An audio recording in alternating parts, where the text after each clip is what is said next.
to everyone who might be watching. I am so happy to have you here, and I'm so excited to have this space, my own sacred space. And so today I have with me my brother, my divine brother, Mr. J. Clay. How are you doing today? I'm good. I'm good. How about yourself? I am doing so great, so well, and I'm so excited to talk with you today because, in being in this space of doing this spiritual work, it's at least in my sphere, it's dominated by women.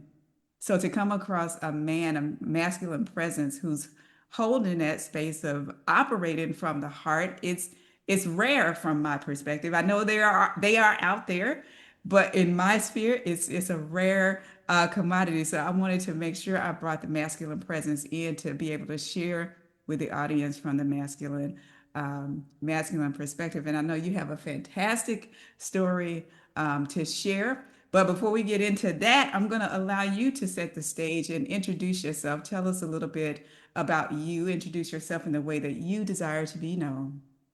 All right. I'm JClay. I'm a spiritual rapper and a spiritual teacher. I delight in taking spiritual wisdom and fusing it in a practical way, whether it be through songs, through talks. I like to bring the that spiritual wisdom and just make it accessible and easy to people because people have these breakthroughs and they learn these lessons, but they're like, well, what does this mean? How can I use this? And I'm just excited about it. Like I see the results. I see the miracles that can be done, that we all have the power to perform with each other. I see the light and all without exception. And it's a beautiful life. And it is a shift. It's a different shift from how I lived before to how I live now. And it's just beautiful. So that's who I am. I'm a spiritual teacher, spiritual rapper, all of that. So tell us what's your story? Like how have you gone from point A to Z? Like where you are now? Like what's been the journey from you for you? Where has it all began? Okay. So, like I'm sure many is multifaceted. Things that had nothing to do with each other that kind of came together as one. So, just some of my earliest memories. I felt I was all knowing as a kid, like as a little kid. Now, that changed as I grew up, but as a kid, it was just something that I just felt I knew. Like I remember one time my dad tried to trick me or something. He was like, what did you do? I know you did something. I was like, I didn't do anything. And he was like, God told me you did something. He didn't tell you I did anything. I didn't do anything. Like I was just so confident in that, and I remember that. But also, I always had a relationship with God. I don't know where that came from. I don't know why. My family believed in God, but we weren't necessarily a church going family or anything. So yeah, so that's the basis of it. But then as I started growing up, insecurities came in. I started having doubts and misbeliefs about who I am and what I have to offer and what's good, what's not. All these judgments and things took place. And I think I had low self-esteem. Well, it's strange about that because I kind of had, I don't want to say low. I had low self-esteem, but I thought highly of myself. Like I was very shy, but like when it came down to it, if I had to rely on me, I was very confident that, oh, I'm gonna get through this. I'm gonna make the best out of this situation. You're not gonna get one over on me, like that kind of mentality. But it was an interesting dynamic. So I noticed I started having a lot of fear, and because of that fear, I would go to God a lot. Like, God, I'm scared. I don't know how to do this. I'm scared, and God would always pull me through.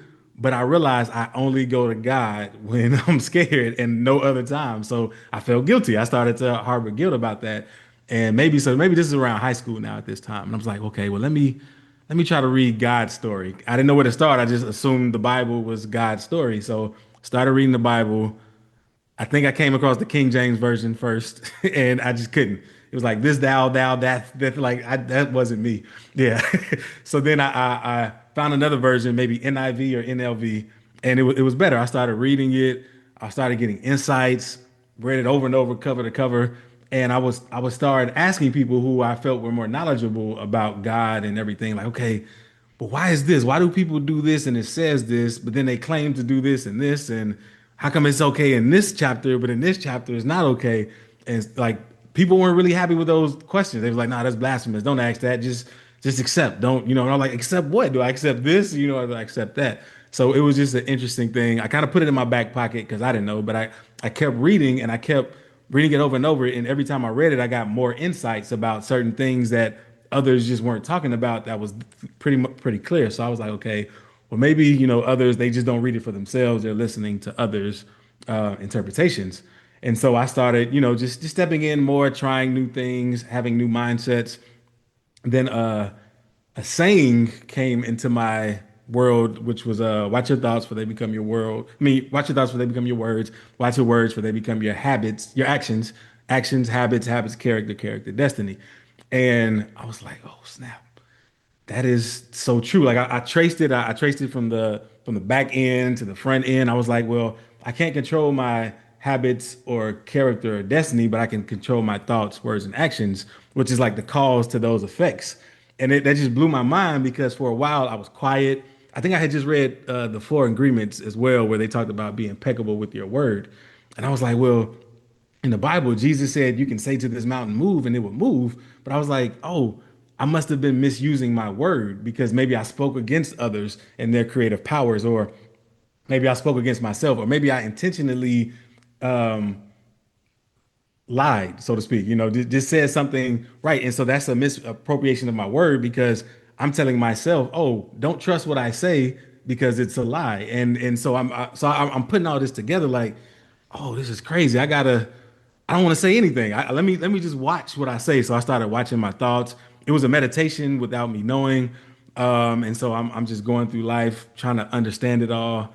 I think I was heavy into an author, Napoleon Hill, and his books like Law of Success, Think and Grow Rich, and he had one called Outwitting the Devil, which was amazing to me in itself as well. About just well, I'll say I don't believe in the devil, but just like that energy, if there was a representation of that energy, he spoke on it just clearly in a way like, wow, that's amazing. So I had a false sense of what people were. I thought that we were a mixture of like good and evil. We were like perfectly half and half, and God was pulling us one way, and the devil was pulling us another. And I was like, man, that's so God is so good that He'll work with His mortal enemy to create this world, this earth, right? I thought Earth was just a mixture of the two, and so I went around with that, mindset. But I chose the positive side. I was like, I want light, so I'm going to speak light. I want love, I'm going to speak love. So then, by now, I'm probably like out of college now. So yeah, so I'm out of college, and I think I come across no. I lived like this for years. Yeah, so this was a long time. Then, like in 2018, I came across Jesus, my autobiography. So I was like, Jesus, my autobiography, how? I didn't know anything about channeling at the time.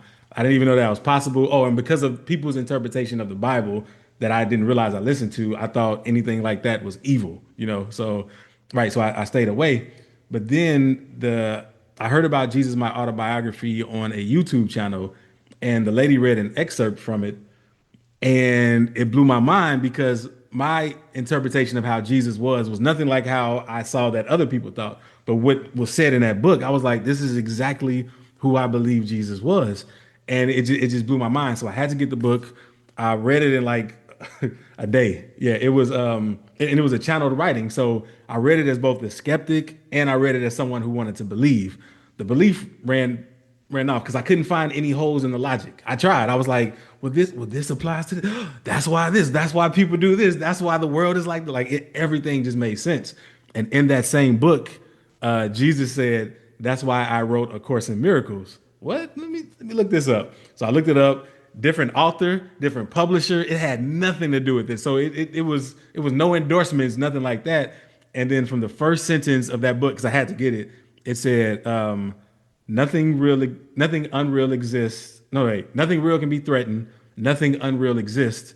Here lies the peace of God.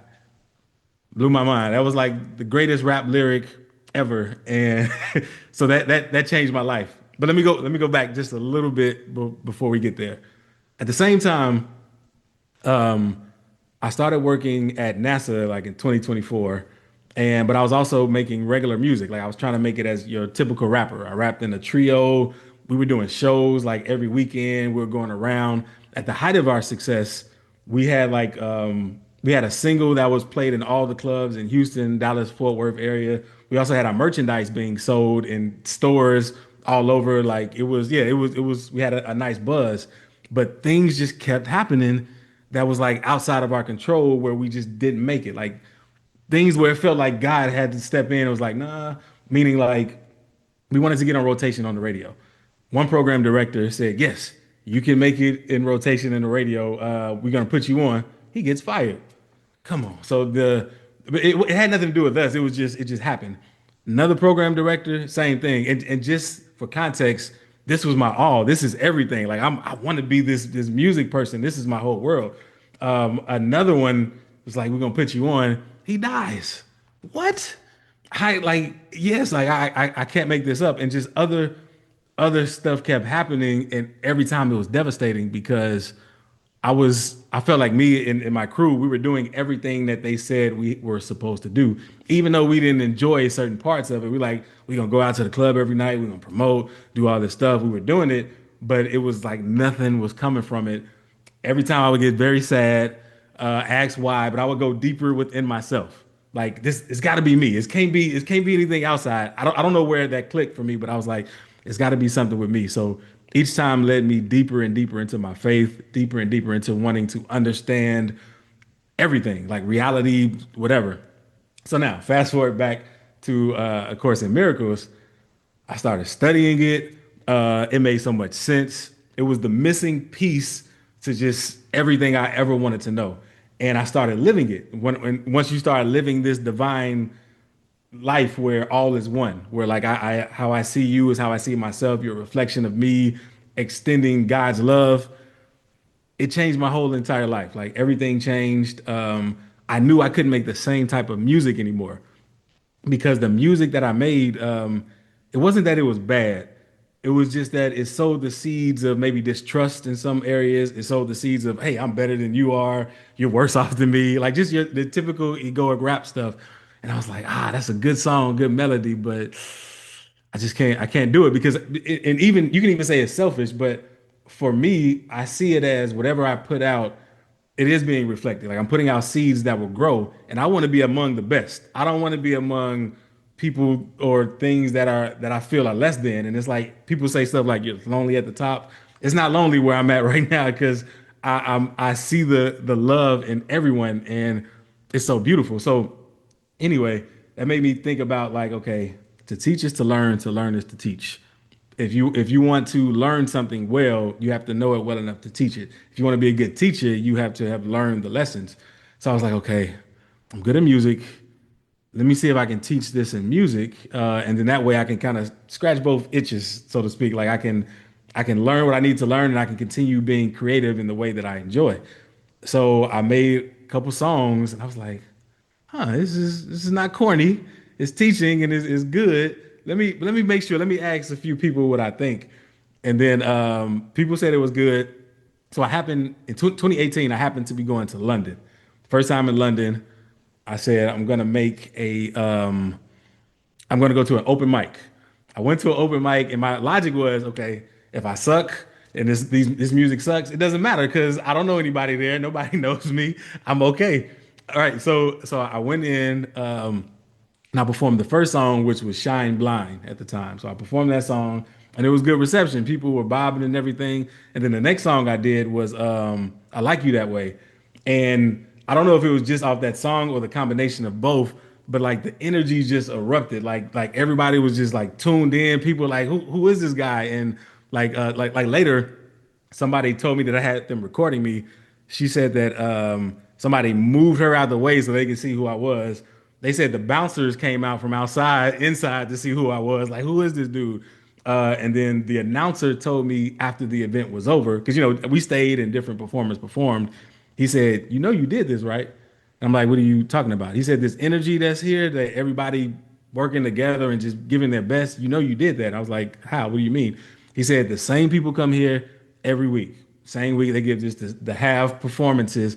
But he said something about your energy, it ignited everyone, and everyone just had end up having a good time. And so I was like, okay, God, I hear you. I hear you, God. So that yeah, so then the next thing that I heard from God was just finish the album, just finish the album. Well, how do I promote? I don't have an audience, just finish the album. Well, what about just finish the album? So I finished the album. It's out. It's called I Am Nobody, I Am Someone. And yeah, so I put it out. I've been, releasing, revealing more of myself, teaching better, learning how to teach better, learning how to make better songs that can resonate with people so that they can learn these divine lessons without even thinking about it. I'm releasing another album soon, like within the next month. And yeah, it's just that's I guess my story in a nutshell. Wow, that's awesome. That's awesome story. Awesome story. Thank you for sharing that. It's profound because you were getting the redirects all through all throughout your experience. It's interesting how the universe works in that way and how you can be surrendered to it because you could have resisted that, right? Or Yeah. did you have the inclination to initially resist it to some degree? So that's a good question. So okay, when the stuff happened before, when I was a typical egoic rapper, I did like I said, I was devastated. Like it put me in just different funks. I was just like, ah. But then when this happened, it was like I wanted to resist it, but God, the universe, love just wouldn't let me. Like stuff just kept happening. So many coincidences happened that it's like I can't ignore this.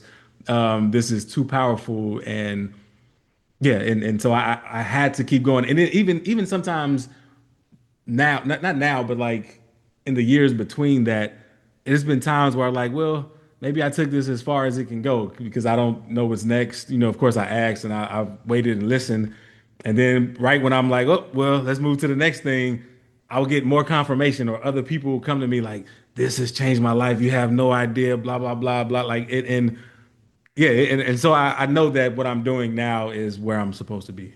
How powerful was it for you to have the guy speak up and tell you to get you to focus and recognize how you affected the energy of the crowd? How powerful was that for you? And have you had that occur on other occasions where people have brought your attention to the truth of you, right?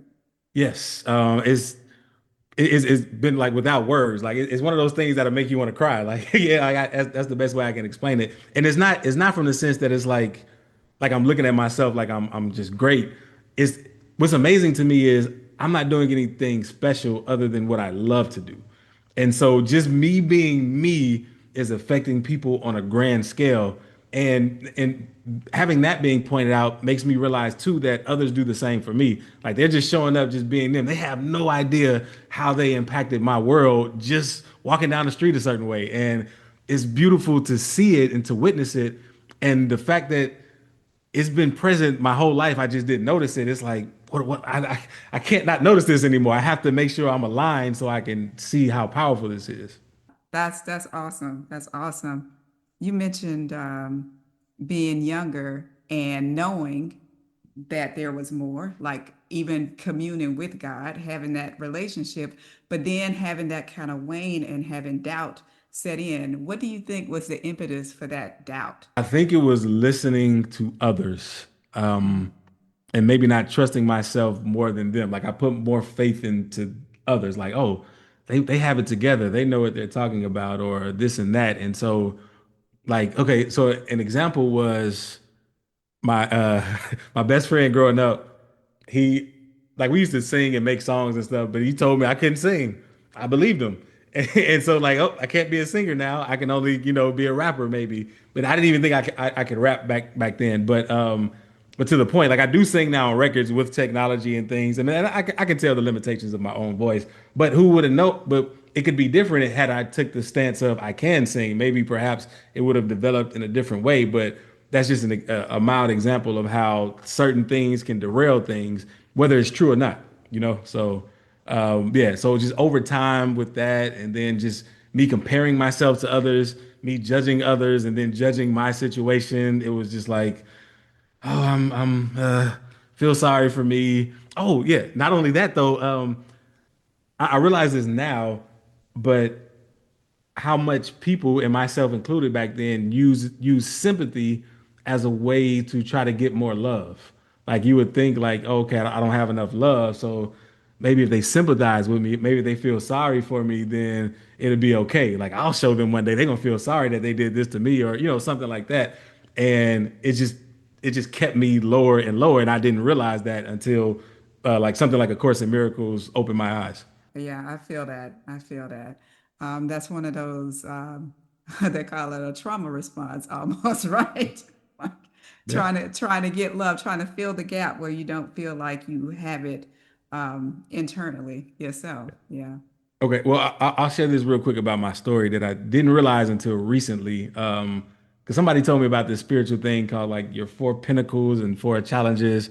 I was like, okay, this is another thing. But then I was like, oh, snap, they they are correct on this. So one thing they pointed out was like in my first pinnacle from like age 0 to maybe 20 or 30 or something, I learned a lot of lessons in forgiveness, like a lot. Like, and I forgot about it because I had been betrayed a lot in ways that I forgave just because I saw the benefit of it more than not. Whether I believe that they deserve my forgiveness or not, like some kind of way I knew my happiness meant more. And I guess a simple example was with my sister.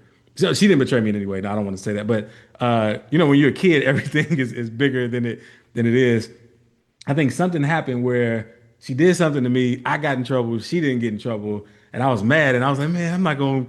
I don't know, play with her no more or something. I went to sleep. Woke up the next morning and forgot all about it. Me and my sister were having fun doing whatever, and then I remembered, oh, I'm supposed to be mad at you, and so I had a real choice.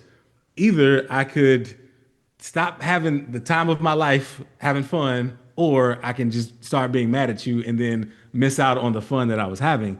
And I was like, let me choose fun. I don't care anymore. And then it was that simple. But and that doesn't sound like a big thing, but it really is. Like over time, when you're not building up these grudges and the people that you're closest with, you're not creating this rift between because you're just choosing forgiveness again, whether you believe they deserve it or not. It's like I deserve to be happy, so let me just do what I need to do in this moment. That's a fantastic practice. Not that you are denying what happened, but you realize in the grand scheme of things that there's nothing to be forgiven because we all souls come in here playing this roles, playing the roles that we came in here to play. And every experience is lending itself to us becoming more and more aware of ourselves. So if the stage has already been set for that dynamic to play out, there's nothing to forgive because this situation is lending itself to me learning what I need to become aware of about myself, right? Yes. Yeah, that's interesting. So growing up, you mentioned your sister, and you mentioned that you guys weren't necessarily a church-going family. Did you have anybody that you talked to about spiritual types of things, or did you just kind of hold that close to the vest and talk to God? Yeah. So okay. So even to this day, like I'll have a conversation with somebody, and based on how they respond, if they're receptive to it, I'll go deeper. But if not, I'll just kind of leave it where it was. So I've had spiritual conversations with people. Actually, my dad, he was kind of he planted seeds in me. Like I wouldn't say he lived this way, but he planted the seeds for someone to live this way. Like he understood living this way, but perhaps because of his circumstances and things, like I can't even imagine him raising three kids and just so much. But he didn't quite live this way. But I kind of learned some stuff both from through him and through his actions of how not to be, but also through his actions how to be. So in some ways, I kind of talked to him through some ideas his way. Other friends and things I would talk about. We would have these thought experiments. I found it interesting. I don't know if I should say this. Well, okay. When I was younger, I used to try to think about like, man, what if God didn't create himself? Because I was thinking linearly, of course, and I would get this empty pit in my soul like every time I would think about that. But I wanted to know like where that thought took me, and I wondered, and what I got now is because it can't be like God is. It's not God was or God will be. God simply is. But just yeah, I would just have just different thought experiments with people, and some people wouldn't want to have conversations like that. And I think because they felt that same pit and they weren't willing to go beyond it to see what's on the other side. Yeah. So yeah, I've been able to have these conversations. Oh, I did have a stint in my junior and senior year of high school where I did go to church because I used to play the saxophone and we had like a little band that goes from different churches. So I would hear some things there, But also I would see the not to pick on church folk, but I would see the hypocritical nature of things and just like, what this doesn't make sense. I don't get it. I thought this, so that kind of helped my curiosity as well too. Yeah, that dynamic is interesting, right? Yeah, we supposed to be spiritual and holier than thou, and you get all these. You realize that everybody in that church is still a real person, and they're going Right. through real things. I know I got to a point where I realized that God, as I had come to know it, was bigger than the four walls of the church, right? Yeah. And I felt like my concept of church became just nature. It became all of it, right? Yeah. And from that point on, I just couldn't go back because it felt too limited. It felt too restrictive on me, right? Exactly. Like if I visit a church now, there's like something in me that's like, I want to say, no, that's not true. It's more than that. Like you more powerful than this. You don't have to succumb to this or believe this limited thought, but you can't do that in church. It's not that direct feedback. You just have to listen. And I just couldn't take that. I was like, nah, I'm done. Yeah. The other thing about that is there's this there's this underlying foundation that you are praying to something outside of you, like as if God exists externally versus Yeah. internally, if that makes sense. It's because the way I've come to experience connectedness is that it is me, right? There is no separation between myself and God, but in church, I can recall in church, it's like you're praying to something, right? You're Yeah. asking, right? At least at this point in my experience, there is no asking. I am commanding, I am calling it forth, I am summoning it by virtue of understanding and knowing who I am at this point. But that doesn't exist in the church. It's one of those many ways that I feel that people get deceived out of their power, right? Right. Yeah. Yeah, yeah. Exactly. Yeah. Yeah. So you mentioned the Course in Miracles, and the Course in Miracles is such a profound text, and I was drawn to it as well. But I got it, and I was like, man, this is as thick as a Bible. I don't know that I want to read all of this information. So here's what I did. I had seen some little video on YouTube where the little monk, the little young monks would open the book and take their hands and scoop up the frequency of the words and pour it over their heads, right? So that's how I consumed the Course in Miracles. I bought the book and I would turn to each page and I was like, I could because I could feel it. Like there's a Yeah. frequency, there's a frequency carried in books. It's probably where I read so much as well, but there was a frequency that I could feel in my hands that would bubble off the page. And so I would put my hands there and scoop that frequency up and pour it over me. And I could feel it almost like water pouring down. And I did that for every page of the actual lessons. And then I would close it and I put it under my pillow and I would sleep. And that's it. And I did that for I don't know how long, maybe weeks until I got through pouring the frequency over me. But that's how I read it. But I felt like I consumed it because all of those things, all of those lessons, everything that was at least was resonant for me has stuck. It's become this a part of who I am. That's the interesting thing to me about Yeah. channel text, right? I love that because I mean that I fully believe that. And Yeah. it just shows that everything is everything. Like the seed of everything has like they say like the molecules in us are enough to recreate our whole entire body as it is right now. But like God is in everything, every book, every page, and I truly believe like you can receive that. And I've even noticed people around me by me studying A Course in Miracles, it was like they got downloaded with it too. You mentioned that things shifted for you when you began to live the Course in Miracles. How did you begin to live the Course in Miracles?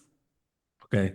So first off, so the first big shift was, remember I said the thoughts, words, actions, all of that. And I was being impeccable with my words, so to speak. I would speak highly of myself.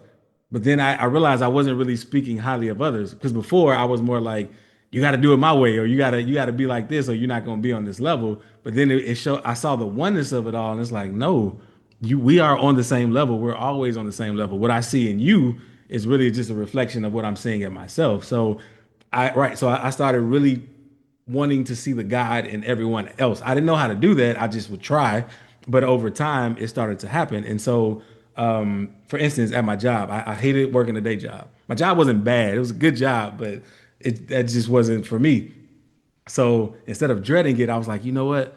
I'm gonna be happy. I'm gonna be happy today. I'm gonna give my all because how you do anything is how you do everything. I'm gonna give my best work. I'm gonna be nice to the people. So I started mentoring like the younger people. I started getting my work done. People using me as an example, taking on more responsibilities, all this other stuff. And and it just so happened in the course of that year that I did that, the stars aligned for me to be able to quit. So I don't know if it had anything to do with that or not, but it was just a cool coincidence. But also, so the course speaks a lot about how pain is an illusion and how like all of that like it's not real, it's an illusion. And I remember when I first read it, I was like, what do you mean pain is not illusion? I was ready to fight for my right to have pain. And then that clicked like, oh, I'm fighting. Fighting leads to pain. Love leads to peace. And here this book is trying to tell me what I've always wanted to hear, but I'm ready to fight for it because I know what I know, and I'm not ready to let that go. So that was one breakthrough. And so speaking of that, it's the story I love to tell where I was playing basketball one Sunday and me and this guy, we're getting into it. We're talking stuff. I'm from Chicago. He's from Philly. We just talking stuff the whole time. And we didn't know each other that well then. He's like 6'6". I'm like 5'11". And so we going at it. I went for a rebound. I think I came down and elbowed him or something. It was something on accident because I don't want to hurt anybody. And that was like the last straw for him. He ran up to me, he looked down on me, and it was like time froze because I was like, okay, we're about to fight. And I'm a black belt in Taekwondo. So my first thought was, okay, if I sweep him, he'll fall. I can hit him real quick, and then I'm gonna run and leave and never come back because I don't know who he knows. I don't know the level of retaliation, none of that. But then I was like, no, that's my old way of thinking. That's egoic. If I'm really learning this and I'm really teaching this to other people and I'm really understanding it and living it, I got to do something different. So it was like I dropped my guard and I looked at him with all the love I could muster. Now, in that second, he could have just blop, blop, knocked me out. It's all over. Everybody pointed, laugh, or whatever. But I was okay with that. I was like, okay, I gotta trust. I have to see if this really works. Because one of the lines is love needs no offense or defense. And I understand that intellectually, but I just didn't know it. So I looked at him with all the love I could muster, and instantly he said, you know what? I'm getting too serious. Let me check myself out of the game. And he really did. And since then, we have been cool. We've been close. He calls me like the most positive person in the world. It's just the dynamic shifted. But because of that, like I trusted more. And I've done that in any energetic arguments that like I see that coming. It's like, you know what? Forget what I'm talking about. Let me just send you all this love that I have right now. And 100% of the time, it's so peaceful, it's well received, and it removes that so-called dark spirit out of there instantly. Yeah, that's beautiful. And I love the way you articulated that and shared that because it's so accurate, right? It's like you neutralize the energy by Yeah. getting in the heart. It's like that moment of being able to drop the reaction and come home to self, settle in that heart space, and just allow yourself to radiate from the heart. Like you literally neutralize the field. And so it has to like it's law, like you are responded to in the energy that you give is reflected back to you. And that can shift in an instant, right? Yeah. Yeah. So That's quick, that's so fast. that's profound. That's profound. That's profound. Being able to live it in that way. Yeah, and something like that. I mean, it changes you. Like you can't like why would you go back the other way? Like there's no reason once you learn that divine love really is the cure to all, it's just like I can't go back to my previous way of living. Yeah. So, but you said something earlier about pain not being real. Now talk about that because somebody who is in pain gonna say that's bullshit, right? Like that is not that's not accurate. Like my arm hurts and I can feel it. That is pain, right? Yeah. So elaborate on your perception of pain being an illusion. Okay, so first, when I told you how I wanted to fight for pain being real, but then I was like, okay, well, what if pain is an illusion? Okay, what does that mean? So the first thing that happened, I think it was December of 2018. My something happened with my tooth. I was in Chicago for a wedding, and my tooth just started hurting real bad. It was late. I think I went to like Walgreens and got like some turmeric or something. I was trying to read anything to just fix it. So nothing was working. So I was like, okay, let me just try to go to sleep. Couldn't sleep. Okay, let me just try to meditate. And then in my meditation, it took all my concentration. The pain stopped. And I was like, oh, snap. If this pain stops, then it must not be real because if it's real, it just would have progressed forever. But then I came out of the meditation, it started coming back again. And I was like, oh, okay, let me go back deeper into the meditation. And it stopped. And it was enough for me to go to sleep. So then the next morning, I ended up going to the dentist, got the tooth pulled. But what was crazy is 3 months prior to that, I had prayed that my tooth would act up when I had the money to pay it because my dentist said something was happening here and I needed to take care of it, but I didn't have the money. But I did that time. So I was like, why didn't I just pray that it could be healed? Duh, but I didn't. So anyway, so the next time I experienced pain was maybe right before COVID. I was playing basketball. I had failed and broken, shattered my wrist. And broken, fractured my wrist, not shattered, fractured. But so in the waiting room um, of the, well, I give the shortened story of that. So I was in the waiting room and I felt pain. I was like, okay, so I'm starting to feel pain now. The initial rush is gone. Okay, pain is an illusion. Let me go into meditation. Went into meditation, instantly gone. Like because I was better at meditating by then. So it was like instantly gone. And then when I came out of meditation, it was still gone because I can keep that with me. And so it started to come back. And at the same time, I just released Let Go. And so I'm receiving like all just an outpour of people like, I love this song. This song changed me. People sending pictures of them in the hospital, like, this is healing me, everything. And so when I would connect with them, I noticed I felt no pain. I just felt bliss. Every time I connected with a person, even if they weren't live, me just reading their messages and even wanting to reply to them, that connection made the pain cease. And I was like, what is this? This can't be real. It's like I'm elevating myself above so-called pain receptors or whatever. I still can't explain it logically, but it works.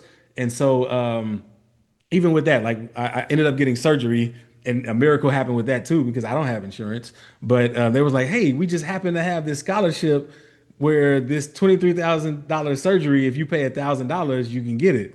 Okay, I have $1,000. Yeah, right. So it was miracles in that. But even that, my wrist healed so fast. Like the doctor was like, "What are you doing? Are you working out on it? You're not supposed to be working out." I'm like, "No, I'm not working out. I was working out on it, but but again, just because I didn't I love going beyond what I think my limitations are. Like I believe we are superhuman, and any opportunity I can prove that to myself, I don't need to prove it, but just to show myself, like I have fun with that. And so, in a way, I was grateful that my wrist was broken and fractured because it just gave me a new perspective on all of this to even help other people and help them see that you don't have to live in pain if you don't want to, if you're willing to give up the idea that it's real.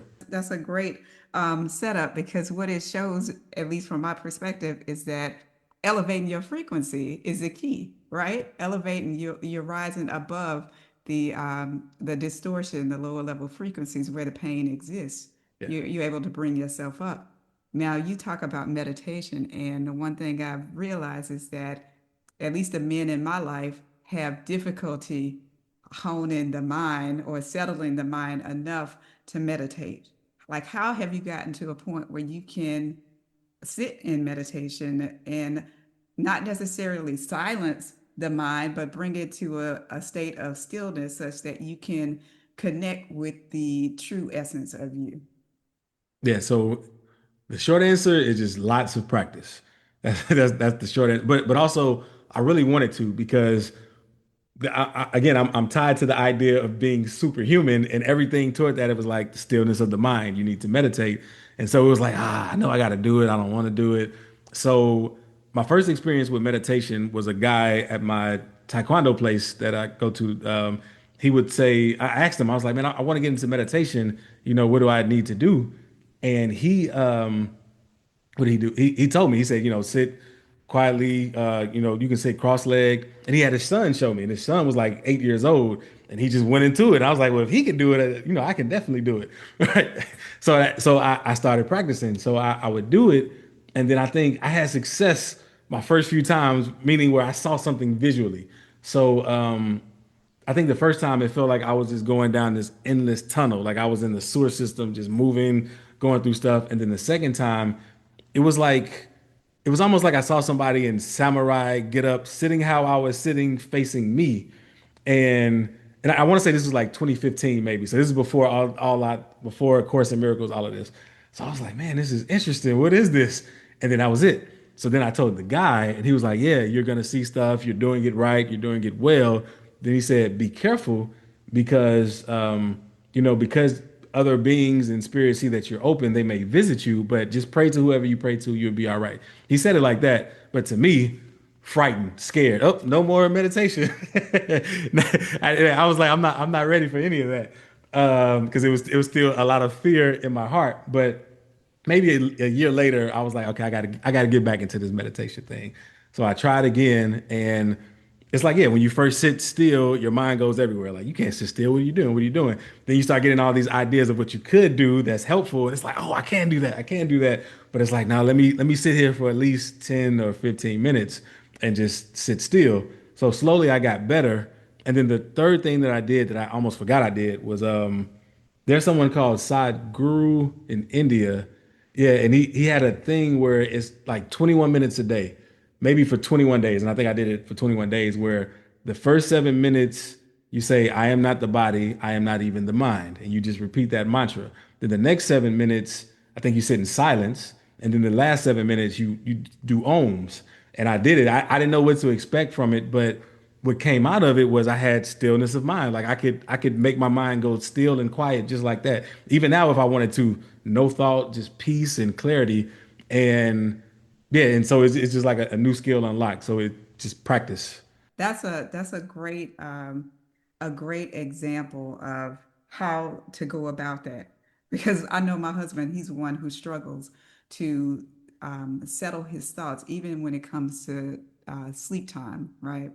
But you delve in music. Like music is such a powerful tool, whether it's for healing or anything else. And you mentioned having noticed the messages in the music and how those messages ride on a good beat that that people are attracted to, right?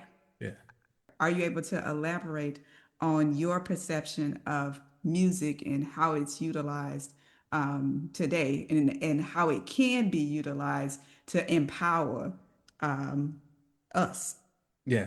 So yes, good question. So music is we all know how powerful music is and it can be. Like it takes our mind somewhere. It's not our logical mind that really accepts music. It's something different. It's something expansive, and we can make certain connections with that. So even where we can't remember what we had for breakfast 3 days ago, we can remember that song we heard one time when we were 7 years old. Right now, like you just know it. Like, oh, I didn't even know I knew this song, but because it makes so many connections, it meets so many senses. Like it sparks your imagination. You hear things. It's like you can hear other worlds in this music, and that's just with the music part of it. Now, when you add the lyrical component, it does something different. Like it's almost like it's affirmations, especially when you say it. It's like you're chanting certain things, so you're embodied in certain things.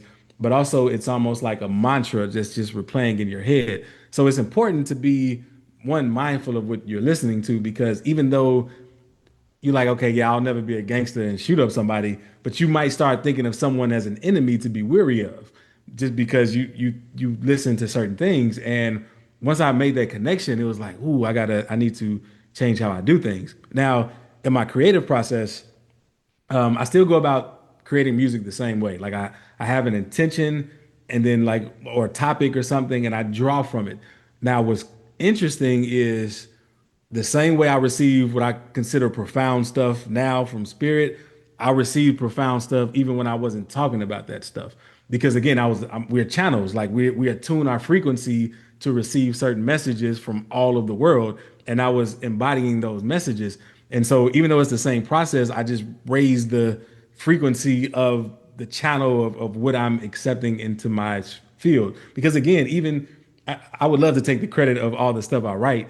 It it it's surprising to me. Like it helps me out, and it's like I didn't know this before I started writing this song, but just in the act of creating it, so much information came to me, and is beautiful to witness. But the part of me that knows music well, I know how to bring in the right maybe flow or energy or pitch to it because that's what I enjoy doing. But the message is has never been mine, even before spiritual music. Yeah, yeah, that's beautiful. So here is where I was going with the earlier question that I lost. Fear is such a big fear. Fear is such a big thing. It can keep you from expanding into the fullness of all that awaits, right?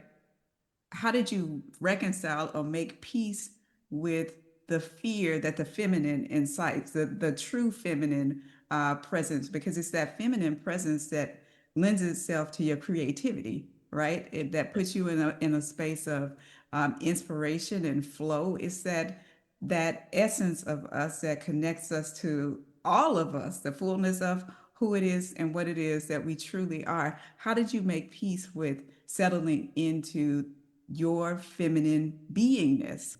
It was two parts. So one, I'll address fear first. Like the good thing about being raised in a household with a father, I knew that one day I can't be afraid of stuff.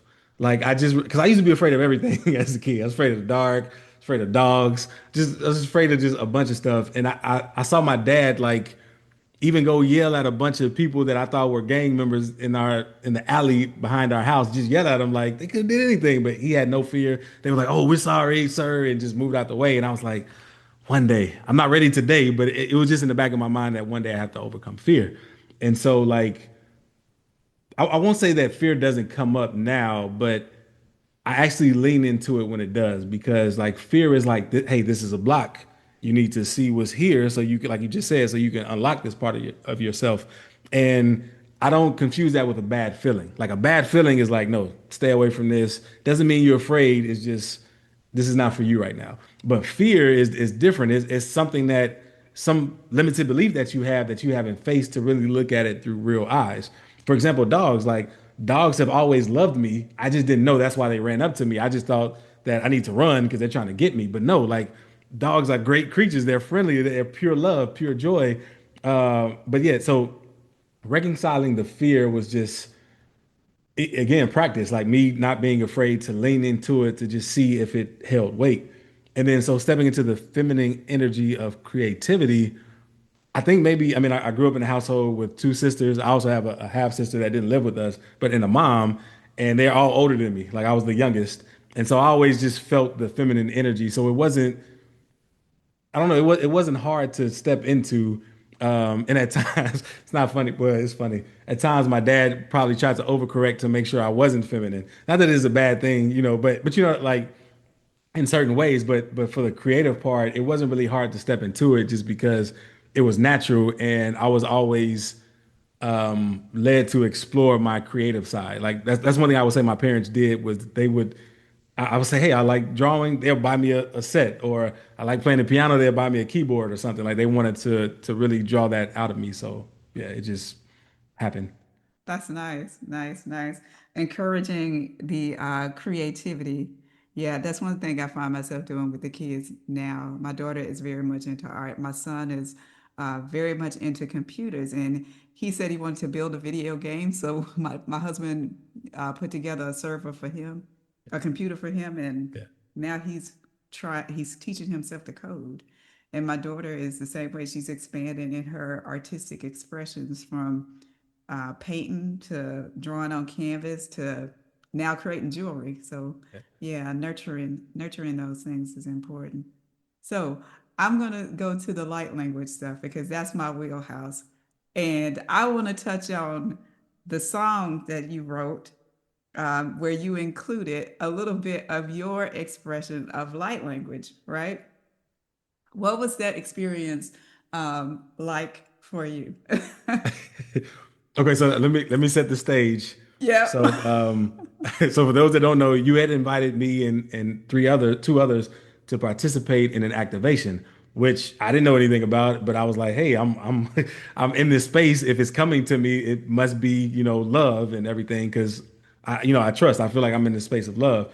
And so this is where we ended up meditating daily for maybe 30 minutes or more, for maybe like 2, 3 months. I don't know, for a while.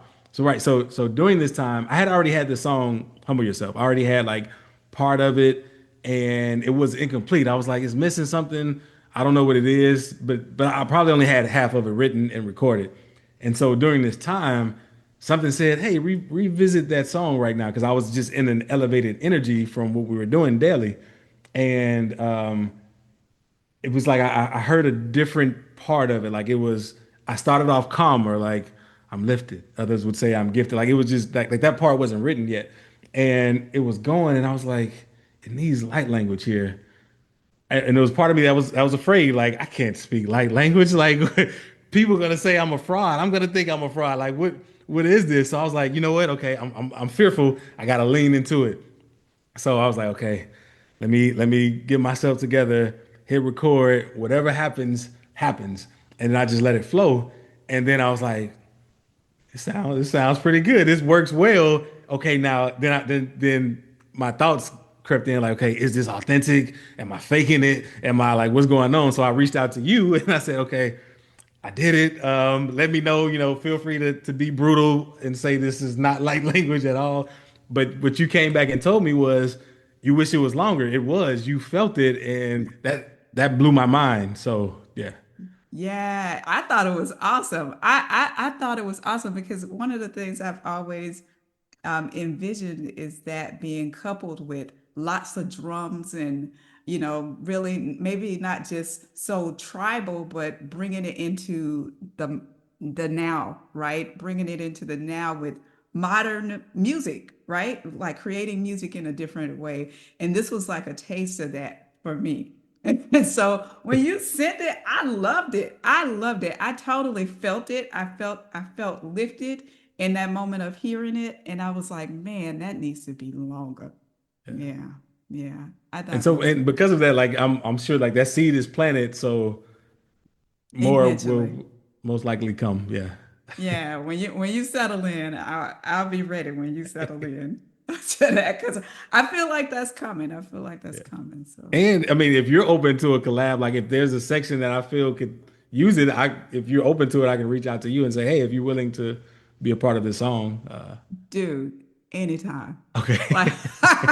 like I'm so ready for that Okay. anytime, because I feel like that's it's part of the human expression, Yeah. right? And it needs to be woven into all of the things, all of the avenues that are reflective of us. So wherever that can be shared, that true, authentic human expression, divine being in form expression, wherever that can be shared, I feel like that's where it should be shared. Like share it where it fits. So anytime, whenever Okay. Well, whenever thank you're you. ready for that, I will be reaching out. I'm So ready so for that. Go ahead.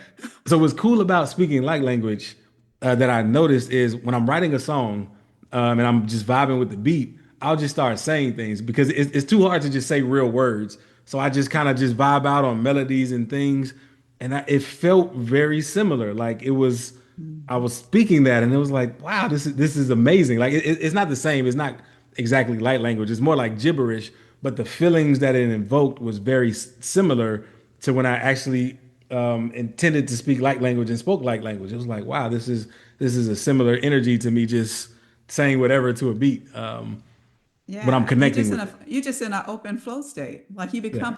you literally become the instrument, right? Through which Yes. the frequency moves. So you just surrendering yourself as instrument. And I think that's part of getting there is that surrendering. That's the challenge, Yeah. is surrendering to the fullness of you. So yeah, but yeah. Anything that you want to share? Anything that you're working on? What you got coming down the line? All of those things. Anything you Yeah, got? so actually, I feel like the channel has just opened wide open because I have an album that's coming out soon, maybe even as soon as this week on my website, called "It Just Feels Good." But people can pre-order it now. I have another album that's 2 songs away from being complete. That one's called "Anthems and Affirmations," which is pretty cool. And then like I have other projects that are kind of slowly building musically. So the reason I say the channel is wide open is because I go through spurts where I'm not writing a lot because it's just the energy just isn't there. But for a while now, the energy has been just there. It's just like I set the intention and it just pours out, and I'm writing, and it's beautiful. Nice, nice. I think that's how it goes, right? That's it, the inhale and the exhale, right? You Yeah. have to incubate a little bit to kind of come into self, and then you begin to express out everything that you've fueled the inspiration for, right? Yeah, yeah. I feel like that's kind of where I am in my space too, is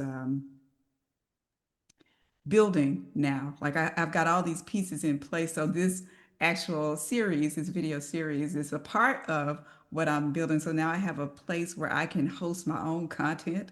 So I'm developing courses to place on my own platform and sharing things like this that help bring us into awareness. So it's nice when all those pieces start to come into to play. But I feel like I'm in that flow state of I'm up all night and tired.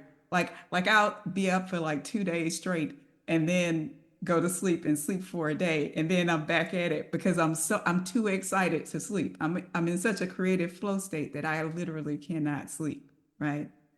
So I don't know if you found this true for you, but one thing I found with myself is I was limiting myself but didn't know it. So like meaning I would be waiting for certain things to happen before I created more. I'd be like, oh, I created enough. Let me wait for this to happen before I create some more. But then for whatever reason, I got over that, and it's like the more I create, the more stuff just happens, even though I don't even know what I'm gonna do with the creation. It's just the fact that I'm more in a state of creation that I realized how much I was limiting myself by not being in that state because I thought I needed to do things in the physical to make something happen with it. Like we get caught up in working in such a linear way when we are multidimensional beings, right? We feel like we have to have one thing finished before the next thing begins, and that's not how it works when you're working on from a multidimensional perspective. You're working on many things at once, and you work on it for a time, and you leave it, and then you come back to it, and you work on it a little bit more while you're working on something else. At least that's how I found it for myself. That's kind of how it goes. So surrendering to the call of the moment, like literally being fully present in the now, surrendering to the now, and not judging where you think you need to be or should be versus where you are right now, surrendering fully to that. That's a challenge in itself, but that's a gift um, when you can master that. Yeah, when you And begin to master that. yes, and what's so cool about this is like if there's a project you forgot about, for example, and then you come back to it and add to it, it's like you're collaborating with a different version of yourself, like a self Mm. that doesn't exist anymore, but you see now their expertise and it's mixing with your expertise, and it's like it's mind blowing. So, for example, on the album that's out, there's a song called "Time," and when I finished the song, I needed a singer for the song "Time," and I was like, man, I wonder if this this woman is still available that was on a previous song I did called Time, where on that song we're talking about the butterfly effect of time, but this one we're talking about the illusion of time. And so couldn't find her, nobody remember how to contact her or anything, but I just had all the files and I remember we had her record a lot. We just said just keep recording, keep doing runs, keep doing all this. And I was able to piece that together into this song where it was like we collaborated together.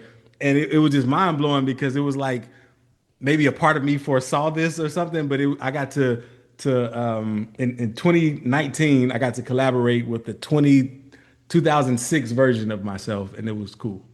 That is pretty cool. Yeah. So yeah, so this has been a fantastic conversation. I love everything that you shared. I look forward to all that you have to share coming up. Thank you, thank you, thank you, thank you. Thank you for joining me in the space, and I'm excited for all that the viewers might have a chance to glean by listening to what you had to share. So, Thank you. And I'll just say this real quick. And I don't know if you know, but like you've contributed to many of me being this version of myself as well. So I appreciate it. oh, Yeah. oh, that's so cool. Thank you. I appreciate that. I appreciate that. Hear us.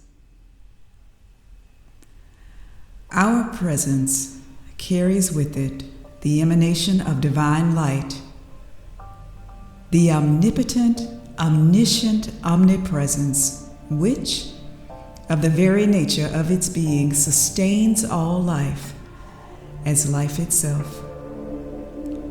Of this, know, our presence is not without cause, our presence not without purpose, for our being wills to light the way of highest realization for the whole. Our light is our being. As divine presence, we are here as the eternal light and life which colors our world. Open on all levels, across all planes, through all dimensions. Divine light is without fear.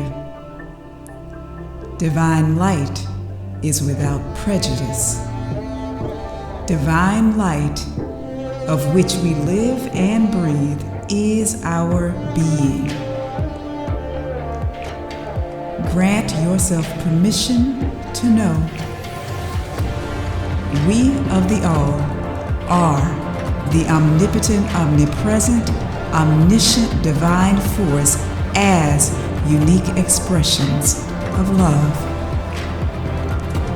We of the all are eternal liberation for all that binds.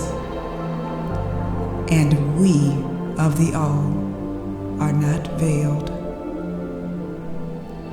Know us.